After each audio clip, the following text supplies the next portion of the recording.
Let's see this question. When two species of different genealogy come to resemble each other as a result of adaptation, the phenomenon is termed.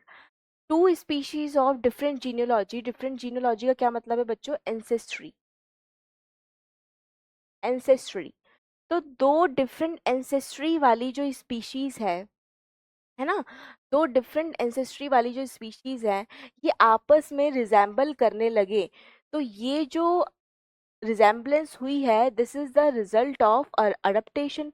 ये एक adaptation के through यहाँ पे resemblance हुई कि मान लो यहाँ पे दो डिफरेंट एंसेस्ट्री वाली स्पीशीज है, दो डिफरेंट एंसेस्टर से ये स्पीशीज डेवलप हुई हैं, है ना, डिफरेंट डिफरेंट एंसेस्टर से डेवलप हुई।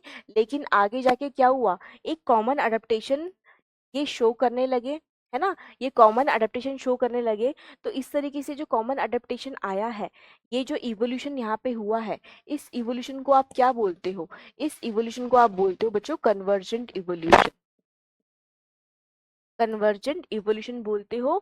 और इससे जो स्ट्रक्चर्स डेवलप होती हैं उनको आप बोलते हो एनालॉगस स्ट्रक्चर्स। एनालॉगस स्ट्रक्चर्स ऐसी स्ट्रक्चर्स है जो यहाँ पे देखो इन ऑर्गेनिज्म में प्रेजेंट है, और इन स्ट्रक्चर का जो ओरिजिन है वो भी डिफरेंट है, लेकिन फंक्शन सेम करने लगी। यहाँ पे आते आते अडेप्टेशन सेम हुआ, तो यहाँ पे सेम अडेप्टेशन की वजह से फंक्शन कॉमन करने लगी।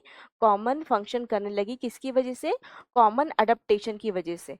तो ऐसी स्ट्रक्चर्स को आप एनालॉगस स्ट्रक्चर्स बोलते हो जो कन्वर्जेंट इवोल्यूशन की वजह से डेवलप होती हैं बच्चों। तो यहाँ पे आप देख लो, इस फिनोमिना को आप क्या बोलेंगे? क्या डाइवर्जेंट इवोल्यूशन बोलेंगे? नहीं, डाइवर्जेंट इवोल्यूशन में डाइवर्जेंस होता है, एक कॉमन एंसेस्टर से अलग अलग स्पीशीज डेवलप होती, एक कॉमन एंसेस्टर से अलग अलग स्पीशीज डेवलप होती है। तो ये डाइवर्जेंट इवोल्यूशन का पैटर्न है बच्चों, है ना। डाइवर्जेंट इवोल्यूशन में आपको यहाँ पे जो स्पीशीज है वो एक कॉमन एंसेस्टर से डाइवर्ज होती हुई नजर आएगी। तो this is a divergent evolution. क्या आप इसको माइक्रो इवोल्यूशन बोलेंगे कि बहुत स्मॉल लेवल पे इवोल्यूशन हो रहा है? नहीं। क्या इसको आप को इवोल्यूशन बोलेंगे कि दो स्पीशीज जो है वो साथ साथ इवॉल्व कर रही हैं, है ना?